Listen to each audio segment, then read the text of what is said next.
Assalamualaikum warahmatullahi wabarakatuh. Jadi kali ini kita bersama dengan SU HEM. Bersama kita pada hari ini untuk buat sedikit perbincangan dan juga sedikit perkongsian mengenai hal amal murid di SK Seri Cempaka. Jadi tanpa membuang masa, saya teruskan dengan soalan yang pertama. Bagaimanakah cikgu merancang untuk melaksanakan program-program pembangunan sasiah murid yang holistik di sekolah? Dan berikan contoh. Untuk program sasiah ni kita yang pertama sekali dia start start 2 tahun lepas dia ada luncurkan satu program dipanggil program Duta Sasiah. Ni seluruh Malaysia lah, bukan sekolah sahaja, sekolah menengah pun ada, sekolah rendah pun ada. So Duta Sasiah ni kita kriteria tu sekolah tentukan dia nak pelajari macam mana. Dan biasa mesti yang cemerlang akademik tau, cemerlang akademik, cemerlang dari segi sasiah, cemerlang core juga. Tapi mostly kita tengok sasiah budak tu lah macam mana, kayak dia tu memang tak ada masalah disiplin, dia rajin bantu guru. So kita program tu dekat kementerian. Kalau selagi bagian KPM dia berikan satu website kita panggil SSDM. Jadi mana SSDM? SSDM tu untuk kita masukkan satu amalan baik, satu amalan buruk. Yang tu lah. So kita tengok situ, kita ada macam kita tahu murid ni siapa yang buat amalan baik, cikgu akan masukkan sistem tu sampai berapa amalan baik dia akan dapat CJ. Jadi CJ dia tu memang penting lah. Okay.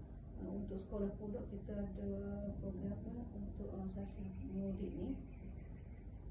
Biasanya tak ada program menunjuk sangat kat arah tu. Cuma kalau kita tengok yang banyak buat ni program bawah PAI, Pendidikan Islam. Dia kalau masa setiap hari baca Yasin. Kalau setengah sekolah kami saja kita sini every day. Tapi kalau ada minggu panitia kita akan buat sehari. Contoh Rabu kita bagi panitia buat program. Ahad, Isnin, Selasa, Khamis untuk baca Yasin. Lepas tu Khamis tu baca Yasin perdana. Semua guru pun wajib hadir di dia.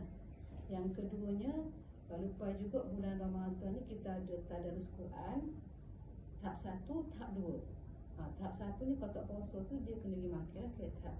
Tahap 2 tu memang wajib semualah di dewan. Lepas tu untuk sasiah ni pula kehadiran juga termasuk sasiah juga kan, sebab murid ni memang terlari daripada kehadiran lah.